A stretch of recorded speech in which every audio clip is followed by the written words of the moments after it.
Running brands have always backed the fastest athletes in the world, but what happens when those athletes can't be trusted?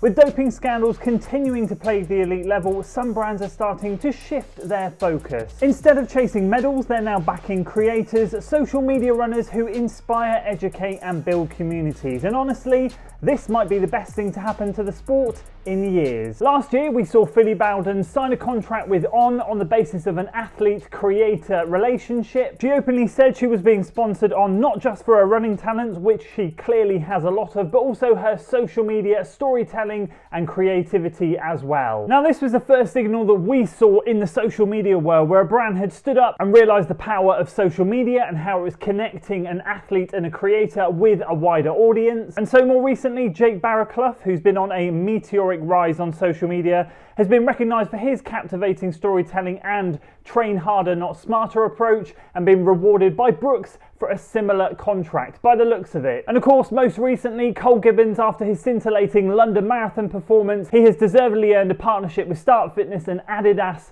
in the build-up to the Berlin Marathon. Now, he'd already targeted Valencia, but he's now being supported in the build-up to Berlin. Whether this contract for him will go more long-term, I'm not sure. I guess time will tell, but ultimately it's wonderful to see him rewarded for not only his performances, but for his creator ability as well. And in my opinion, and yes, I am biased because I am in the content creation space myself, this is the best thing that I think brands could be doing right now. Here's why. Every company, regardless of its industry, whether it's a one-man band or it's a big corporate company, will have a sales department. Sales is essential for a business to survive. And obviously, the more successful your sales are, the bigger your company will grow. And in the running world, we've always seen the big brands go for the fastest athletes, and it's been a big pull-in for a lot of people to have the fastest shoe in the world. Or the world record for this event was set in this shoe. And of course, from a brand's perspective, that's a huge bragging right, and one that they should be, and rightly so, proud of. Having their name and logo all over an athlete that is the fastest in the world, or is at least podiuming in these big major marathons and big events, is a massive success. However, and I hate to single them out, but Kenya clearly has a doping epidemic going on right now, because we are seeing so many athletes busted.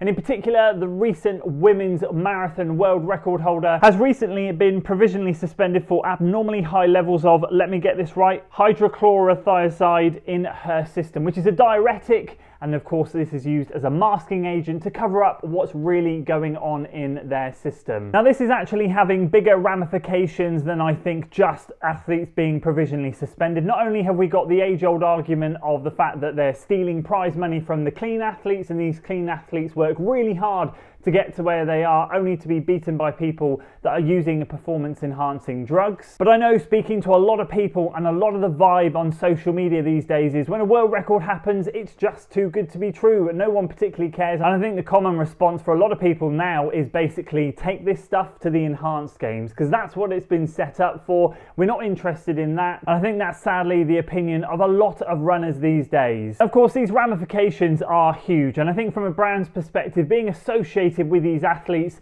is not a good thing, especially as we're finding more and more of these runners getting busted.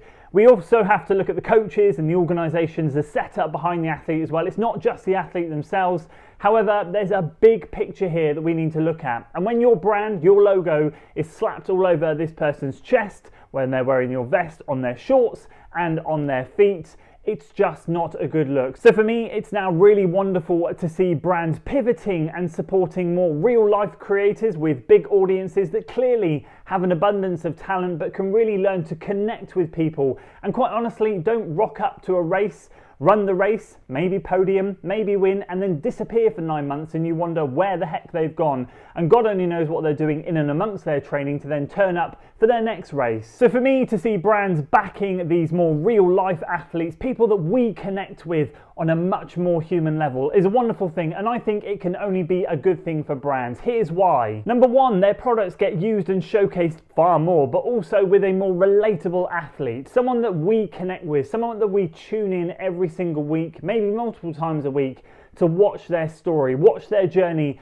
and support them. Number two, that brand is going to get far more exposure through these people than they are from an elite athlete. As I've just said, these elite athletes will turn up to a race and then maybe disappear for a long time. You don't see from them. They might not have a social media presence, which of course is absolutely fine. That's a choice that they make. But then they might rock up to the next race, you'll see them again, and then they'll disappear once more. If you're regularly being marketed to, and anyone in marketing will tell you, if your brand is constantly being put at the forefront of someone's mind, it's just going to make it stick in there far more than seeing it sporadically. Number 3, naturally, it's going to have a massive boost in sales. If your favourite person is going to be repping a certain shoe, or a certain singlet, or a whole outfit, or whatever it is, it's naturally going to boost their sales. You want to support that athlete. You want to showcase to that brand that these people are worth supporting, and therefore I'm going to support your brand because you're supporting them. Again, that's a very common mentality for people to have, and I think that's a wonderful mentality as well. And finally, number 4, they're going to be marketing their products to a very relatable and specific target audience. So they know that all these people that tune into the videos, Instagram stories, Instagram posts, TikTok, whatever it is, are majoritively going to be runners. They're going to be the people that they want to target with their products,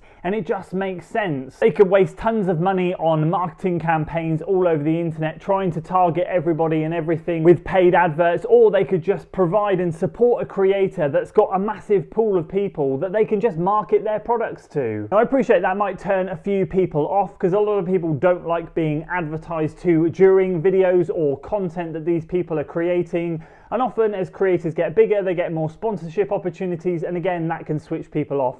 I think what you and I have to remember, and I am one of the biggest consumers of running content out there, is that we, including myself, because obviously I make videos, but all the people that make content out there do it for free, out of their own time. If you strip everything away, they don't get paid for it. They do it for the love of making content, wanting to share their journey and connect with other people. So to have this backing from people supporting them just makes them feel like they're doing a really good job. It supports them in their time that they're giving up to make the content for us to consume. And I think there's only one thing that we have to be careful of, not we as in the athletes that are signing up to them, have to be careful of when it comes to signing these contracts, and it then becomes down to responsibilities, what their obligations are for the brand, what races they have to turn up to, or what they don't. Now, what I've really admired about Filly's content in particular when she got signed with Honours, I've not particularly seen a change in where she's going for her races, what she's having to do. She's able to still set her own schedule and train how she wants. She has her own coach. And although, yes, she will have some content obligations and certain obligations that we are not privy to,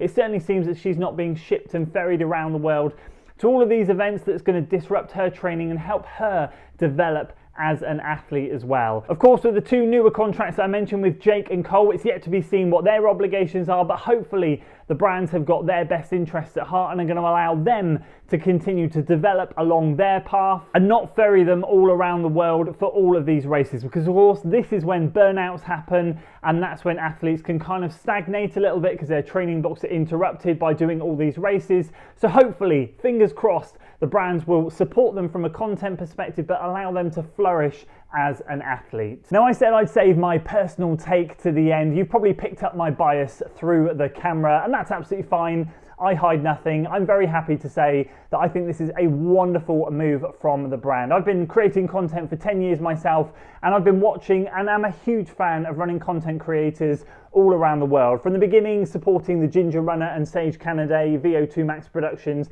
and since then watching so many other creators come onto the platform. I'd far rather watch them than just standard TV. It's so much more fun to connect with people on a real world level, and then of course potentially meet them in real life and just get to know them a little bit better. I've also become really disengaged with world records and big events. I just kind of find myself thinking now, and it's a terrible thing to say, but I'm at a point now where I'm like guilty until proven innocent. I'm just not interested in any world records that happen. I'm not as interested in the elite running scene as I used to. Obviously, I support a lot of homegrown athletes, and it's great to see them rise through the ranks. But of course, when it comes to the World Marathon Majors and a lot of the massive big events, I just look at it and go, oh, which one of you's clean? Which one of you's being robbed of prize money? And it just makes me feel really sad about it. I appreciate I shouldn't think that way, but I also know there's a lot of you guys that think the same as well. So for me, I get far more enjoyment now out of following a real person's journey through the ranks. It doesn't matter what speed they are, what pace they run, whoever it is, it's just wonderful to follow and just connect with them on a real life basis. And so for brands to be backing that, I think is just a fantastic thing. So I'd love to throw the question back out to you. Do you feel like companies are making a good pivot? Do you think this is good for the sport? I certainly do, but of course I know that I don't speak for everyone. I only speak for myself. Opinions are welcome, and I'd love to hear them down in the comments below. And of course, how do you feel about the elite athlete running scene? Are you switched off by it all at the moment, or are you still a super fan and love to see these world records go down? Please do drop a comment. It'd be great to hear your thoughts down there. And I highlighted a couple of the athletes that I talked about in this video, Jake and Cole, in a recent training video, and how they are really changing the landscape. Check out this video up here if you missed that one, and if you like this one, you might want to consider checking this video out down here as well. And I'll see you guys over on one of those.